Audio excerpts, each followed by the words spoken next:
So today is day 5 and we would be focusing on information gathering. Information gathering, the process of gathering the information and doing reconnaissance to get details about somebody if you want to hack into a target, how you can do that, and obviously how what are the basic information that you require for hacking into a particular target.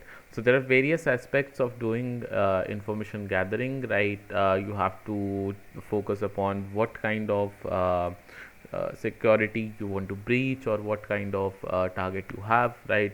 Target could be anything, right? It could be related to a website, it could be a server, it could be a particular person whom you want to attack. So there are different kind of attack vectors that we can follow along for information gathering. Now, this particular information gathering system is based on just getting more as much information as we can get from the target, right? So that we could try to hack into the target and we could try to get inside the target, penetrate the target, so that we are good to go with the process, right? This particular phase is the very important phase of any kind of ethical hacking or penetration testing or system hacking, or let it be let alone vulnerability assessment, right? This is the very important phase and the most important phase of every time, right? What we can say that in case if you have done a good level of information gathering, you would be basically having a good level of probability to hack into a particular target, right? So there is basic information that we need, right? And what kind of basic information is required by any particular target system that we will be understanding today. I'll also be telling you some of the tools that you could use for information gathering, for getting inside somebody's account, or basically for doing some brute forcing. How do you basically gather the information of that person? How you could use Google docking system, or how you could basically use different other types of things. I'll be also telling IoT information gathering in the last session that we would be having on 18th of March, right? That is on Saturday, right? Today is Monday, and we would be having these 6 days, 6 sessions. That would be the end of this free series that you guys have. In case if anybody of you is interested in the live full course that we provide, the links are already in the links for the course are already on our website, that is www.hackersvilla.xyz. You can just go there and you can just just click on buy course, and obviously will be headed to redirected to a WhatsApp chat with the admins, obviously, and they would contact you, or in case you want to have like a call placed, a certain call, if you want to discuss your doubts or talk about the course with me personally, you can ask the group admins, and obviously they will be arranging a call back from my side, so that you can have all your questions cleared, right? So yeah, that is the thing. Also, for the people, in case if you are interested in the course, and if you think that you do not have that much money to enroll into a course that is 20,000 rupees, right? So obviously we have the financial aid plan, where we give the course in between 5 to 10,000 rupees, depending upon your financial status, right? If your financial status is as low as less than 2 LPA, uh, your family income is less than 2 LPA, we provide the same course at 4,999, but it ranges in 5,000 to 10,000, right? So that you could also start your journey with security, right? Okay, so let's start with today's session, right? I'm sharing my screen, and yeah, we will be talking about information gathering. So information gathering, it's more about reconnaissance, right? And how do we basically gather basic information about any kind of system, and how do we basically know about how that system would be working, right?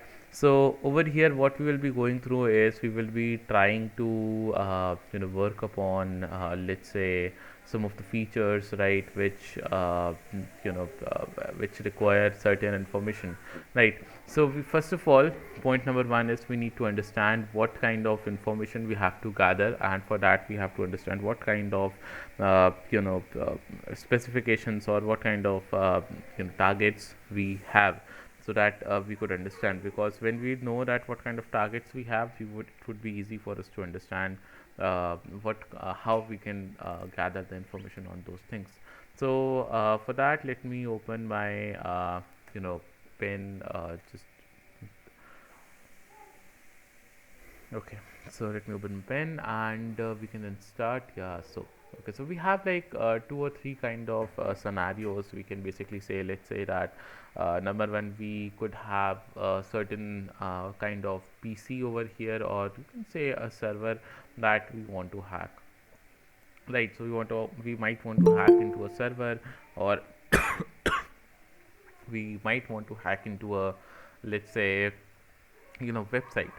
So there are these things that I could basically try to hack into, or there could be a particular person that I want to hack into their like personal accounts or something. So these are like three kind of hacking that I would be needing, right? Either it would be a server, or it would be a website, or it would basically be a person.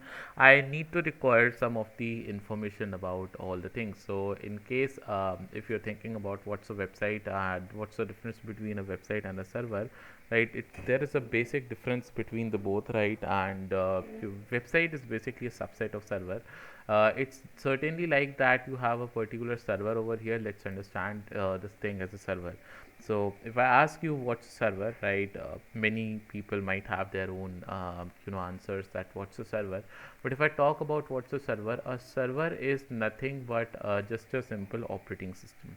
Right, a server is just nothing but a simple operating system. It's a normal operating system that is running over here on a machine, and that machine might be having certain amount of RAM or certain amount of CPU and GPU as well. Whatever specs you require, right? You can just purchase those specs, right? And obviously, a server is just a machine, just a particular operating system working on a certain hardware. So let's say this particular server or this particular computer is working on 4 GB of RAM. That would be enough for a startup or a starter website, right? A new website, if it's launched, 4 GB of RAM is certainly fine.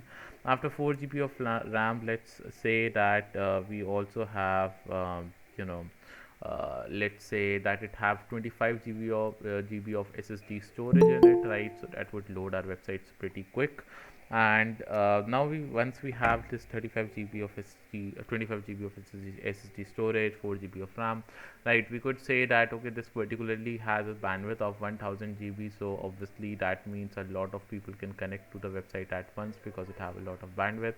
Obviously bandwidth depends upon the RAM system, right? So the more you will be having the RAM, the more bandwidth you would be having, right? It's basically the processing power of of a PC over here, right? So let's say if basically we have the processing power, let's say we have a i7 processor over here that is 9th gen. So now we could basically say that yeah, we are having a proper good PC over here, right? We don't require that much RAM because obviously we are good to go with a we just want to host a website on this server, right? So once we have the server, what we want to do, we want to install an operating system. So let's say I install Ubuntu, right? Because Ubuntu is considered as one of the by far best operating system that we could install on an operating install on a server. So let's say we install Ubuntu 2022 LTS support and long-term support version on this particular computer. Now the point is that we have installed Ubuntu, right? And we have this operating system over here. Once again, let me tell you that a server is not working on the real specs like this. A server basically works on virtualized environment, right? So the people who are providing your server have a lot of server, a lot of data centers, a lot of hardware, right? So they basically use hypervisors or virtualized softwares, for example VMware or VirtualBox, right? Which basically comes for these kind of editions where they want to create a server. These kind of softwares are called as hypervisors. So these hypervisor software basically let them create different virtual machine for different operating system, whatever you require. So for example, if I require this particular kind of specs, so they will basically give me this particular specs, and again, if you basically go onto the same server and you require certain specs, you can ask for certain specs and they would basically give you that, right? And they'll charge you money because obviously operating such hardware requires a cost, right? They have to provide, they have to give electricity bill, so obviously, and they have to pay taxes on the land as well, which they have purchased or rented out for putting up these data centers. So obviously they basically acquire the payment from you, right? So this is basically the thing, and this is just a normal server over here. I've installed an operating system. I have a certain specs over here running, which is a virtualized environment. But for me, it will look like that I am having access to our, or I am basically running this good PC over here. Now what I'll do that I'll create a folder on this particular operating system, right? I'll do that I'll simply open or create a folder onto the desktop, let's say, and or desktop, or let's say I create a folder in slash home, right, in the directory slash home slash something over here, right? Let's say, let's call it HackersVilla, right? So I basically will create a directory over here, and once I create a directory, you could basically see that now this particularly is the folder of HackersVilla, where I would be having all my files of JavaScript, CSS, index.html and all those things, all my website files and images put over here. And then what I would do that on this particular thing, on this operating system, I would install a software called as Nginx, right? So I'll install something called as Nginx, right? And this Nginx will provide me two particular port system, right? This will provide me port number 80, this will provide me port number 443, not port for 443 but only port number 80 for now, right? Which would basically open HTTP server for me, right? Which would basically open this HTTP port, and then obviously my computer would be hosting this particular, let's say, this particular folder as the website location. Now the point is that because this is hosted onto a virtualized environment and this is connected to internet, this would be having an IP address as well, right? So the company who is managing the server is responsible for giving me their IP address, and I would be having a IP address of this particular thing. So let's say if I have the IP address, obviously my IP address would be listed, right? So this would be having a simple IP address over here, and this IP address, what I'll then do, I'll go to a domain purchaser, right, where I could basically purchase a domain name or something like my GoDaddy, or anything. So I could go to GoDaddy or Hostinger, or what we can say, namecheap.com or something like that. So I'll purchase a domain name, right? So that domain name could be anything. Let's say I purchased hackersvilla.xyz or hackersvilla.com, right? And what I'll then do is that I'll try to basically point this domain to this IP address. So now if somebody opens hackersvilla.com, he would be redirected to this IP address, and this IP address would basically redirect me to this particular folder on the operating system where my website is installed, and hence I'll be able to see this particular content of the folder. Now this is my work, or this is my responsibility to not let anybody fall out of this particular folder, right? Because this is the protection that I need to basically do, that in case if I'm running some HTML files or running some JavaScript files on this particular in this particular folder, right? I do not want a user or a hacker who might basically jump out of this particular folder to my whole Linux operating system, and he would take over my Linux. That would be called as privilege escalation, or taking over the whole server, or simply RCE, remote code execution, where you would be able to take over the whole server, and the whole server is basically now into the hands of hackers. So this is basically where my website protection comes in, right? And I have to basically apply certain protections, and I have to apply SSL as well. So for that I would be installing one more tool in my operating system, that would be called as Let's Encrypt, right? So these are kind of things. So for example, Let's Encrypt is basically a software. This particular software let me install a SSL certification and open port number 443, right? Then I do not want some other people to directly come over or jump over to my direct machine, right? So I would be using ultimate firewall, which is called as UFW, again one more tool that I could install in my Ubuntu Linux, right? And again, through this I can basically manage my open and closed ports, and obviously which port give the access and which port basically to take the access back, right? So that is how a proper server is basically maintained. So now if somebody basically goes on HTTPS version of this particular website, he would be redirected to the IP address. The IP address would redirect to the port number 443, and because port 443 would be opened by my firewall, so my firewall will allow the connection, and once it just gives me the connection, right, I'll be redirected to this folder into the website, to into this particular operating system. And once I am basically redirected to this particular folder, I'll be able to view the whole website. So that is how these things are basically working, right? That is how these things are basically working, and this is how a server is created, right? So in case if somebody then asks you now that what is a server, right, you can simply say a server is just nothing but a server is just a simple machine, right, a simple operating system. For example, currently we are using DigitalOcean server over here. So if I try to sign in with GitHub over here, let me try to sign in with my GitHub, and let's basically try to log in. So yeah, so we are into DigitalOcean right now, and it's loading all the projects over here. So you can basically see that this is our project that we just created, and obviously over here we have the HackersVilla droplet, which is a small droplet over here because the website is just not a big website over here. It's a very simple droplet, right, with a lot of not a lot of features, because it's a simple display website. So obviously we do not need a kind of dynamic or greater system over here. We only have like 1 GB of RAM, 25 GB of SSD storage, 2 processors. That's all that we would be needing. Then we have the public IP address of the system, right? And this droplet is basically simply can called as like my server over here. So if I go over here, we have one CPU having 2 cores, that means 2 processors, right? And we have like 1 GB over here, and we have like the IPv4, and we have not enabled IPv6 for now, right?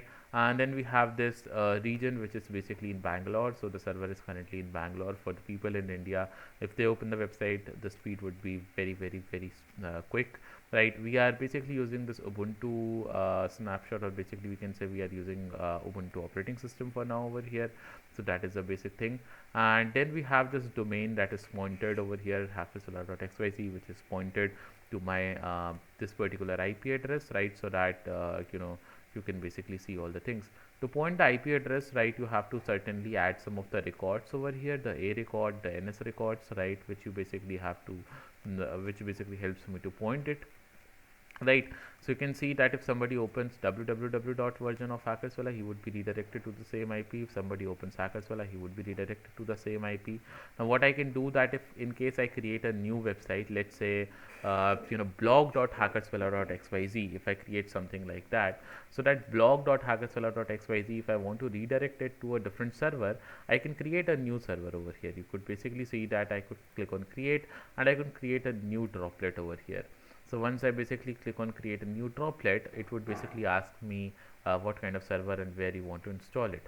So for example, let's also select Bangalore server for here, and basically Bangalore data center, right?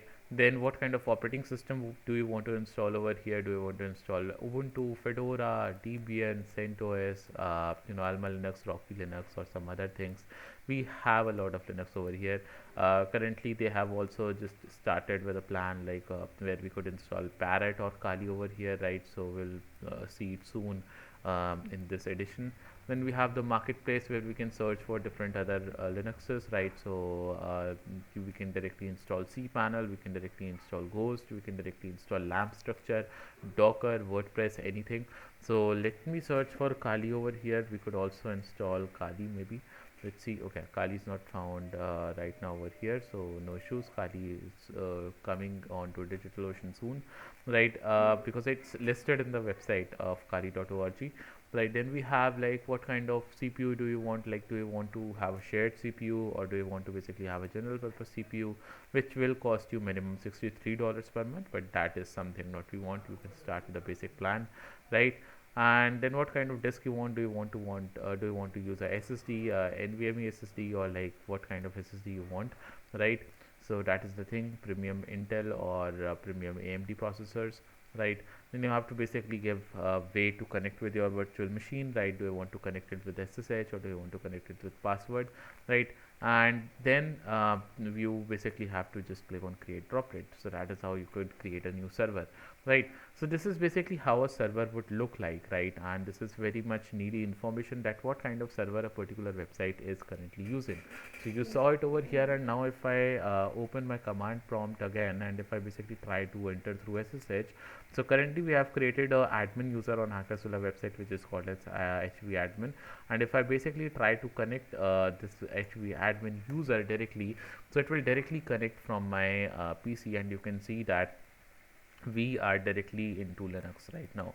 So you can see that I can see 22% of 24 GB has been used right now. Memory usage is only 36%. There are 113 processes currently that are there.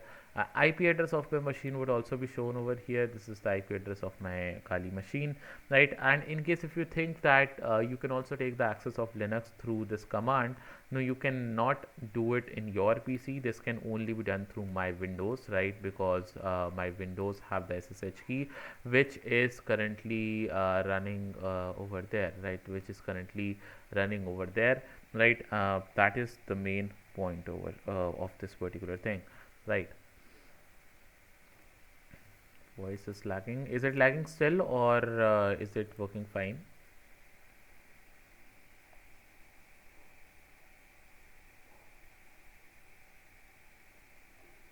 Is it fine, or is it still lagging, Devansh?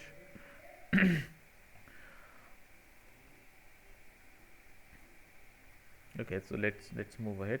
uh, we now are into this particular Linux. So obviously you can see that we have a lot of things, right? So if I do ls, you can see we are into HackerVilla pwd. We have HV admin user over here, right? I can go inside cd into HackersVilla, and I can type ls, and you can see a lot of files are there, which are basically the website files once again, right? So this is the basic thing, and this is how I could basically see how my Linux basically works over here. So this is connected currently through SSH. So obviously you cannot do this on your PC, right? Only my particular key that is in my PC is there, so I can only connect with this particular server right now from my command prompt, right? The point is that this is how a server is created, all right? So for example, if you want to hack into a particular server, what kind of information you need to gather? In case if you want to hack into a server, you need to first of all find out how many ports are basically open inside a system. And this is a much needful process to be done, because finding the open ports means that how many entries this particular website might be having, or this particular server might be having. If the server have 4 entries, out of these 4 entries, how many of them are open, how many of them are vulnerable, right? And what kind of entries are these? We have to find out these things. So ports could be considered as a gateway. It could be considered as the number of entries that are open inside a particular server. So if only 4 let's say entries are available into a particular server, right, then we could basically say that out of these 4, how many of them are vulnerable. It could be the position that not any particular thing is vulnerable, or it could be the thing that all the 4 could be vulnerable, right? So depends on how the developer, or how the particular person who have deployed the system has created it, how much security is done onto this particular thing, right? So he would be responsible, the developer would be responsible on that, right? So you need not worry about the same thing. The point is that sometimes some of the websites have no vulnerability, or in any of the opening, and sometimes they might have some vulnerabilities, or sometimes they have like 1, 2, or 3 vulnerabilities, vulnerable openings over there. So it totally depends on how the things are working through from the developer side, right? So point is that we have all these things over here, and let's say that if we have we can say that we have to scan all these ports, and then basically we need to find out the vulnerable ports, right? And we have to find out more information about that port, that what is the version of service that they are using on the on that particular opening, what kind of vulnerabilities has been listed for that particular version they are using. So that is what we need to do, and this could be done through nmap. Right now you can use or download nmap through their official website, and it's an open source tool, so it would be available directly. And nmap is readily available on what we can say, our Kali Linux, right? It's pre-installed over there.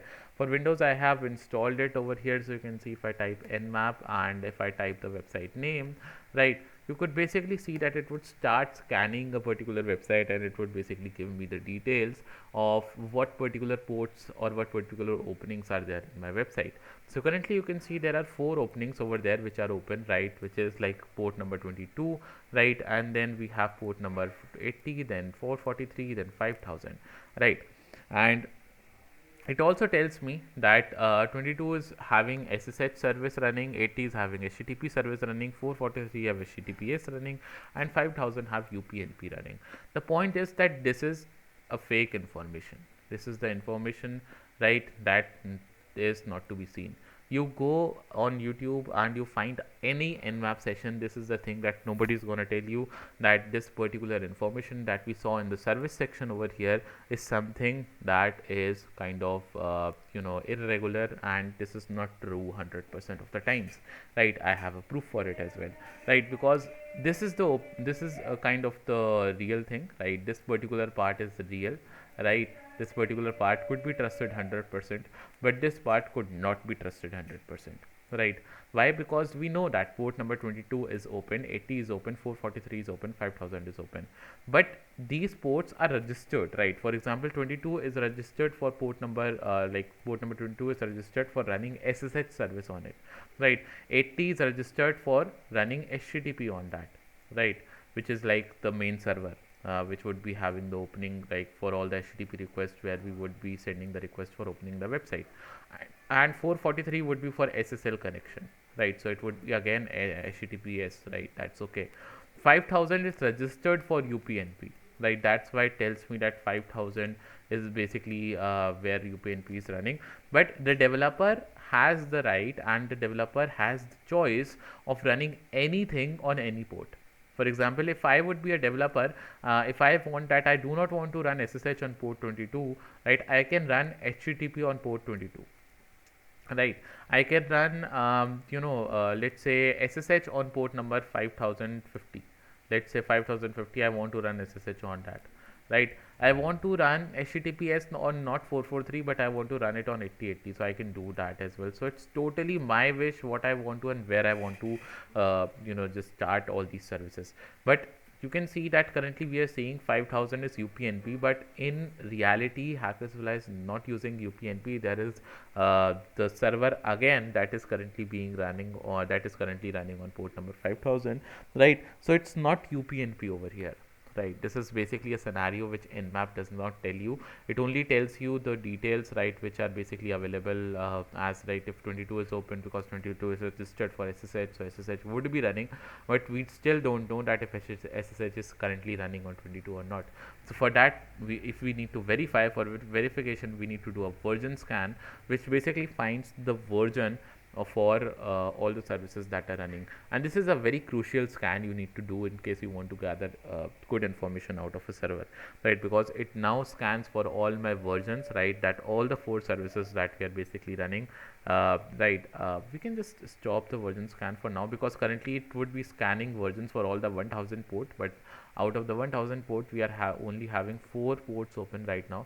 So when we know there are only 4 ports open, right, the better option is not to send the data, like not to ask for the version for all the 1000 ports, right, because we know there are only 4 openings, so we can just ask for only 4 of the openings, right. So -p for giving the port number 22, and then 80, then we need the information for 443, and then we need the information for 5000.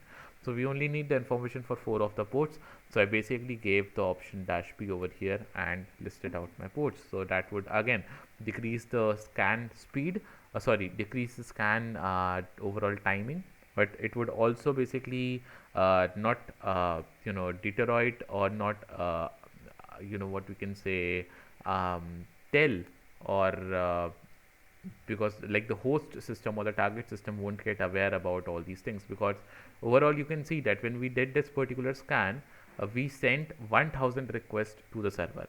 So the server might have recorded all these 1000 requests in the log files, and now if we do the version scan, it would again send 1000 requests, right, which might again end up in the logs of the system. But if I do only this would only send 4 requests, right, to get the 4 responses out of it. So that would be better, because we are only sending the data to the open ports, right? So over here we have the details, and over here you could basically see all the details that we have got now.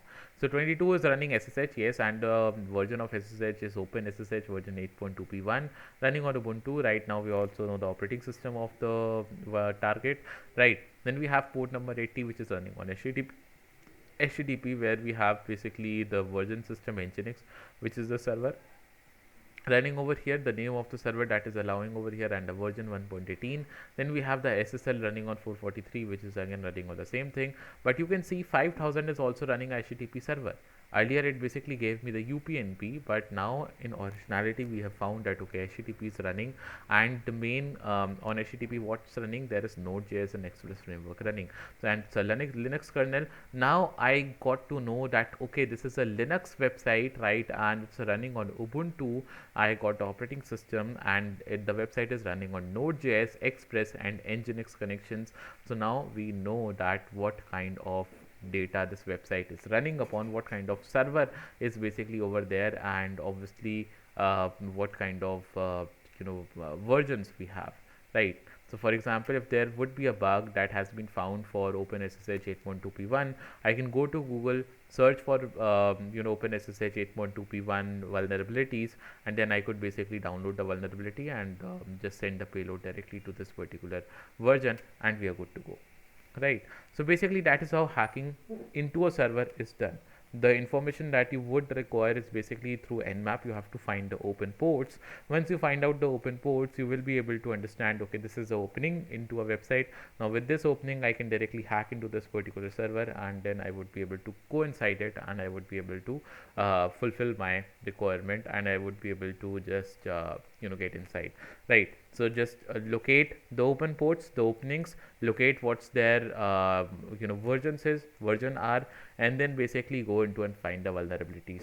What you can also do, the all the things through your Linux as well, and for your nmap as well. And for doing this, you have to basically type this command.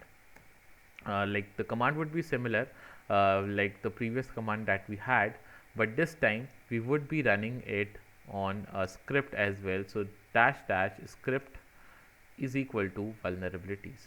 So now if I run this particular command, it would also find out vulnerabilities by itself, right? So you do not have to worry about anything. It also finds out the vulnerabilities, right? It also would give you the previous vulnerabilities that this version that we are running, that our target is running, might have on their system. So that is how things are working inside this particular system, right? So you have all these things, right? So it would take time. Vulnerability scans or script scans basically takes a little bit, about 3 to 5 minutes. So yeah, we can just skip it for now. Yeah, but that is how you can see with this particular command, right? You can try to get a lot of information out of a server, right? That is the thing.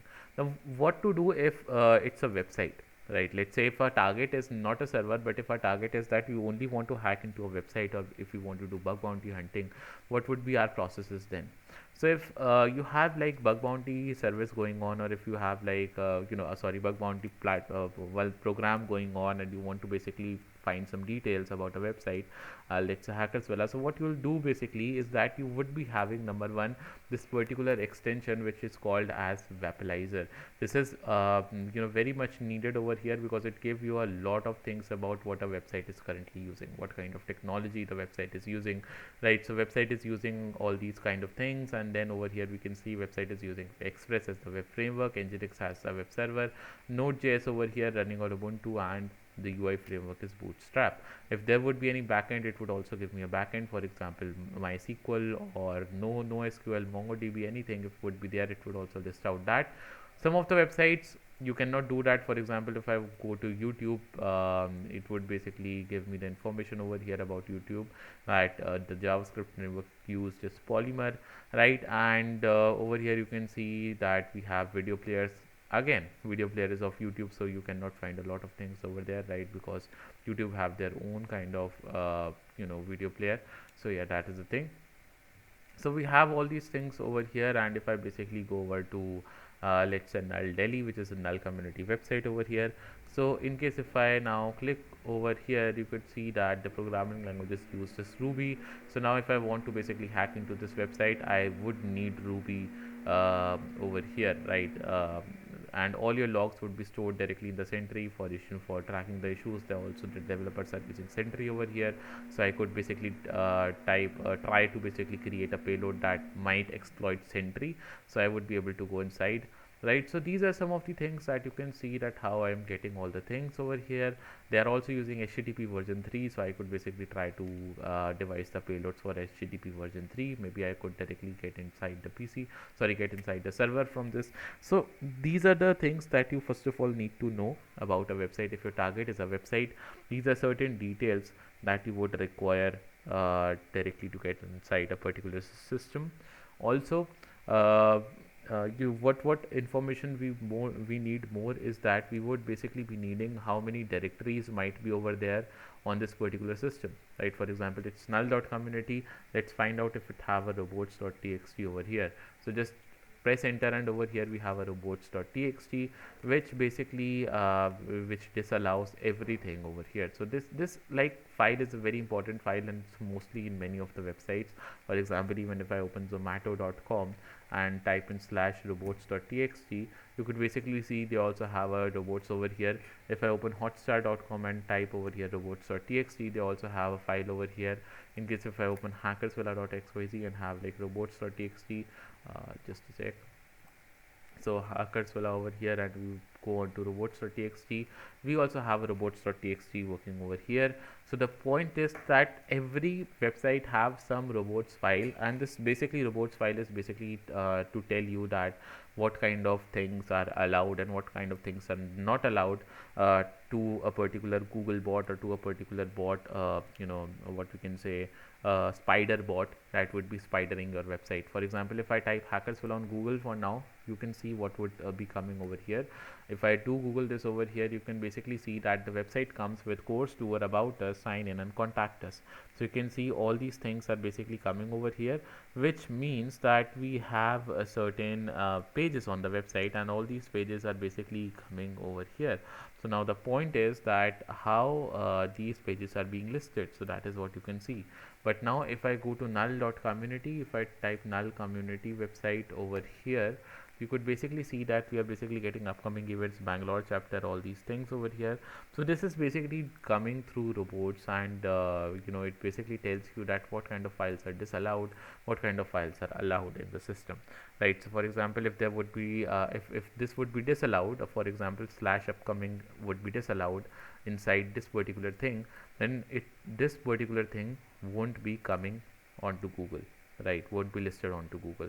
So this is like the beauty of having robots file.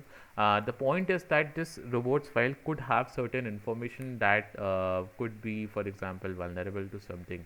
For example, if I open the Hotstar over here, you could basically see all these things that are over there. There is a search, there is you may also like, and if I open like Zomato वाला भी अगर हम open कर लेते हैं यहाँ पर, so you can basically see there are a lot of files over here, and there is like this /admin over here, and there is this /non-svn.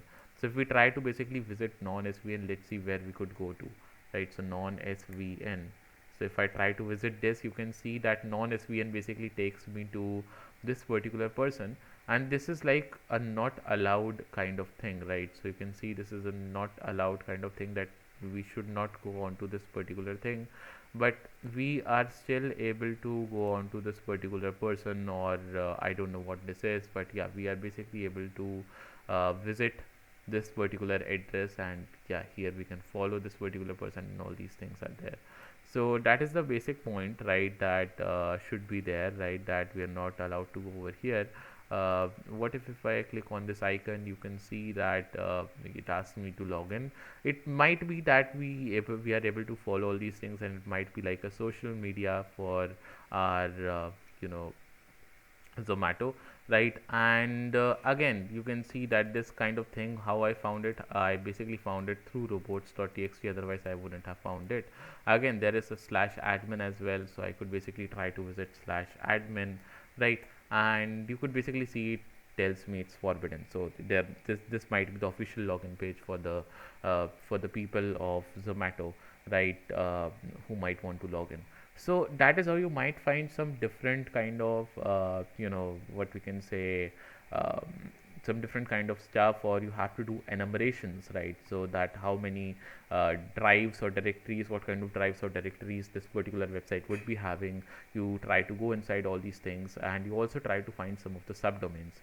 For example, admin.zomato.com is a subdomain of zomato.com.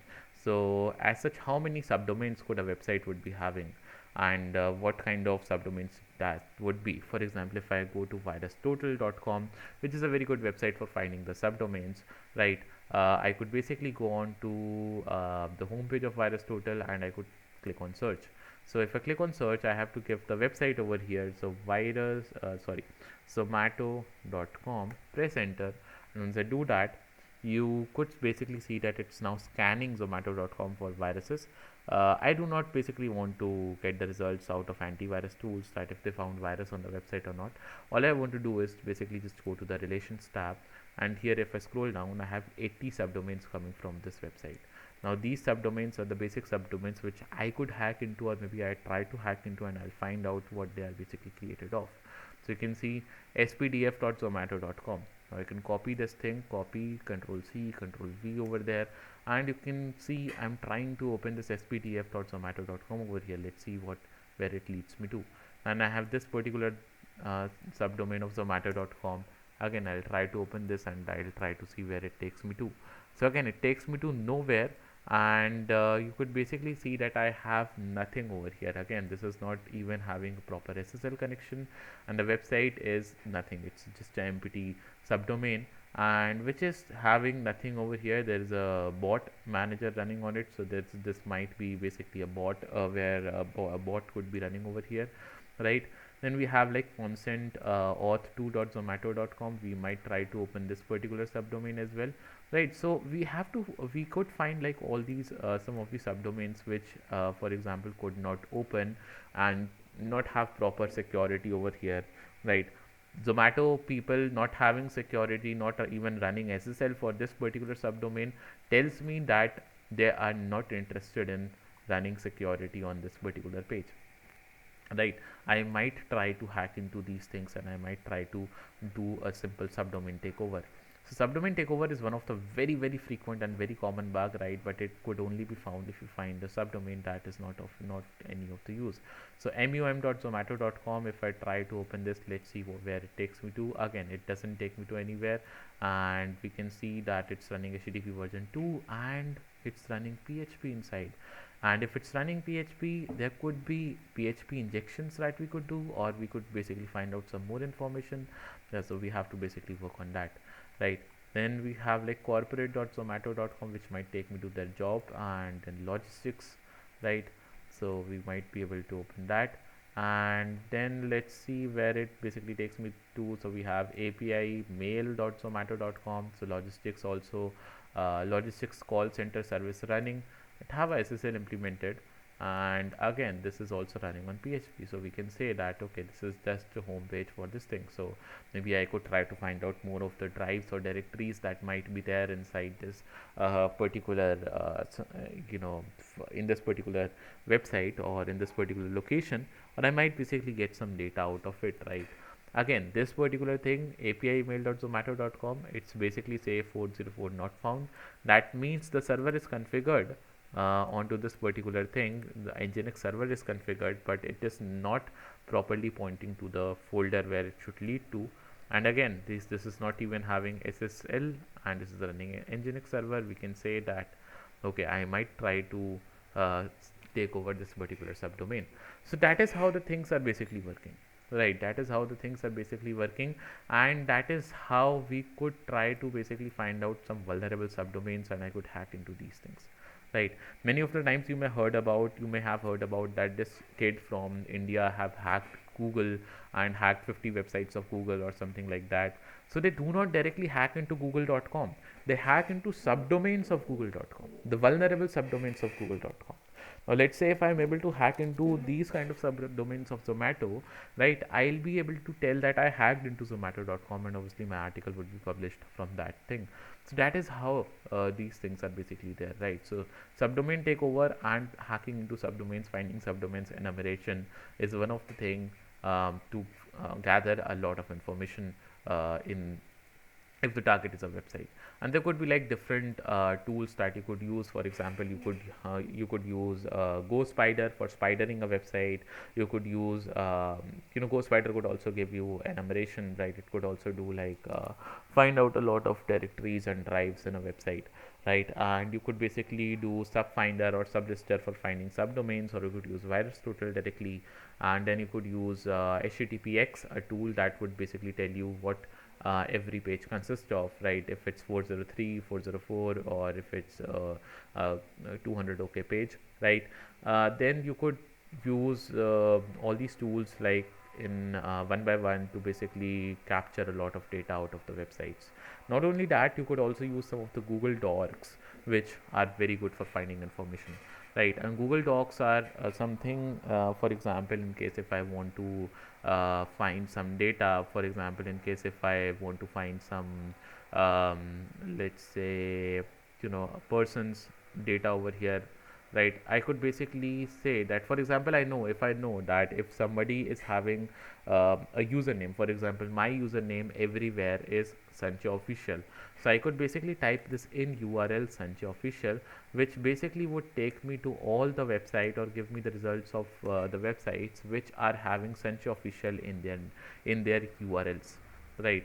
So these are called as Google Docs. For example, I typed in Sanchay official and I get my Instagram profile, LinkedIn profile, Facebook profile, and Medium profile over here. TikTok is not from my side, right? So that is the basic thing. So over here you can basically see that we have all these things, right? So we have all these things, and we have like only my profiles are listed over here, right? These are my social media profiles, right?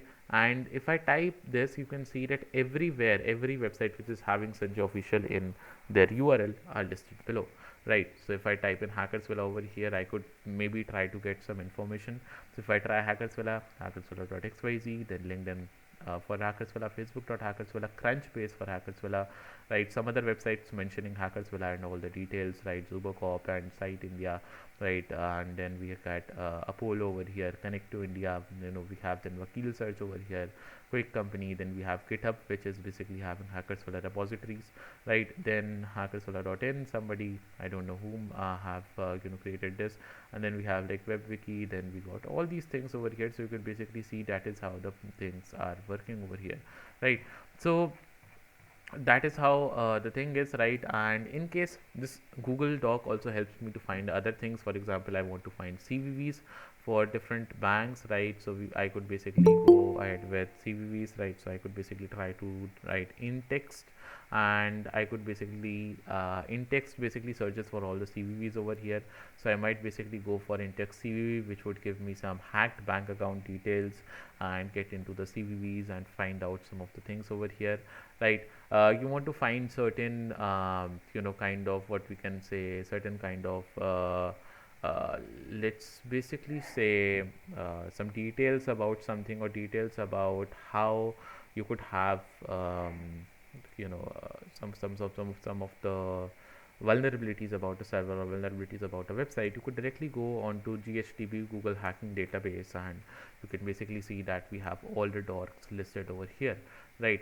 So let me see all the docs. So you can see all the docs would be listed over here, and I could go to find any of the doc over here. So you could basically see that these are the doc lists, and let's say I want to basically filter out, I want to basically find the vulnerable servers over here, right?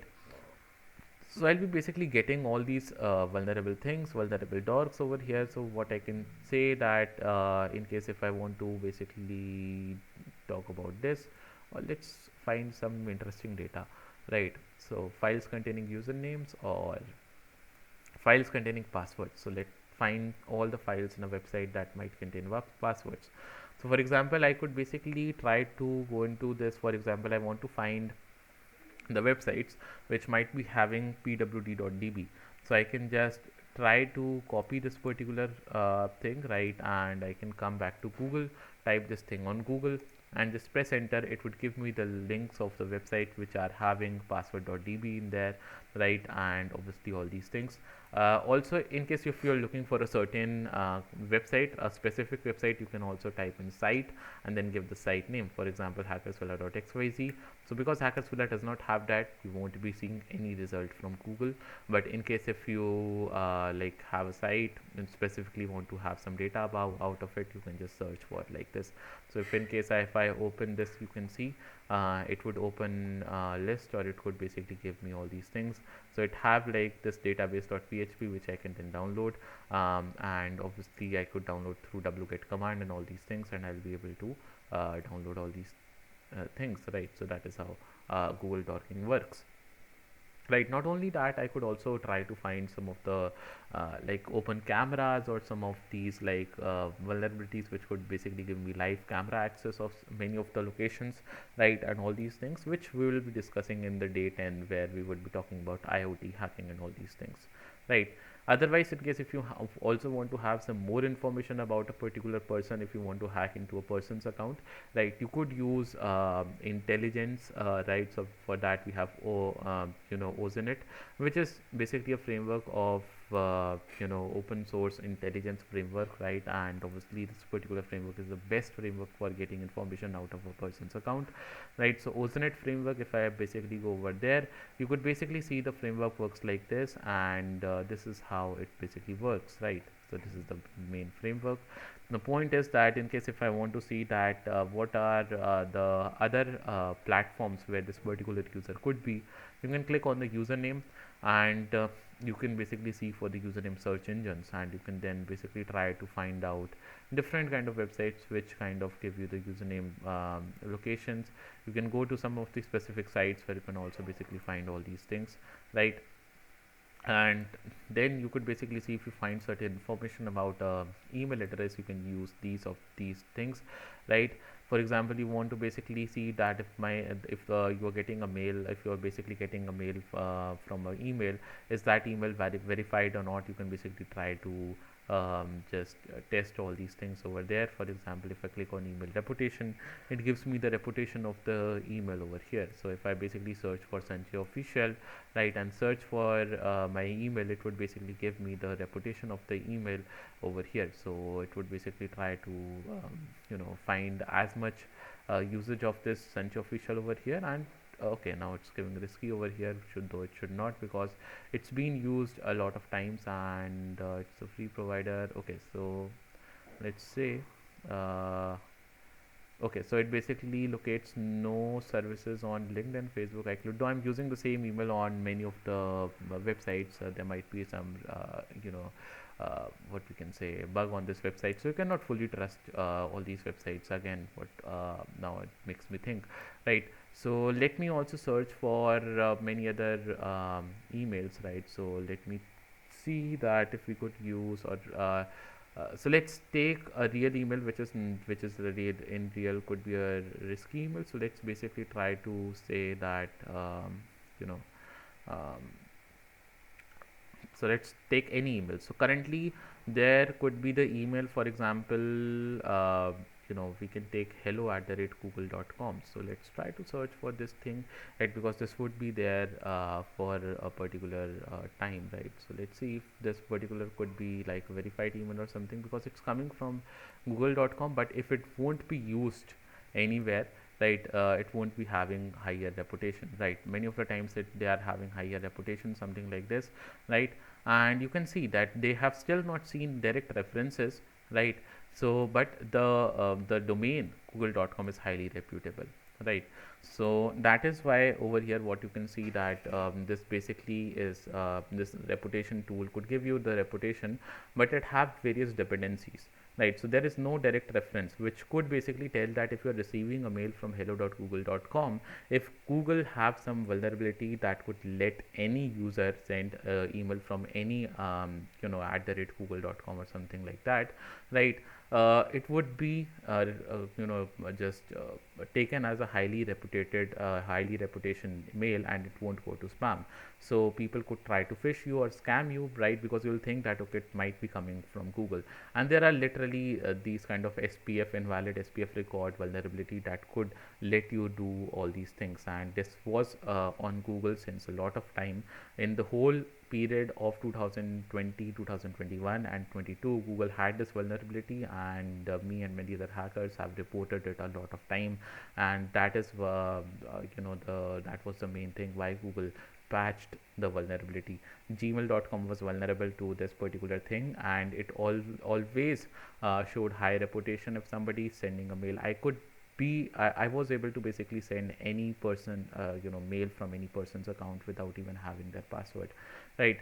So that is the thing. You cannot totally work on this particular thing. Let me again search for Sanchay official. Let's see, it shouldn't uh, show this particular thing as okay, so too many requests. Okay, we can try later, right? So that is the thing. And there are some other validators that you can then test for. Okay, then we have like domain names over here, and if you want to get information about domain name, you can do this, right? We have IP addresses in case you want to basically know more about social networks of a person, you can use this, right? Dating websites are also there if you want to find somebody on some dating website, or you may want to find their profiles to get more information out of this, you can do that. So there are literally a lot of things that you can basically do with those Oceanit framework, and you will be able to find a lot of details, right? So that is the basic thing. And there are a lot of things that you could do on information gathering. And information gathering basically works upon a lot of information that might be there, and one of the best tool could also be Maltego.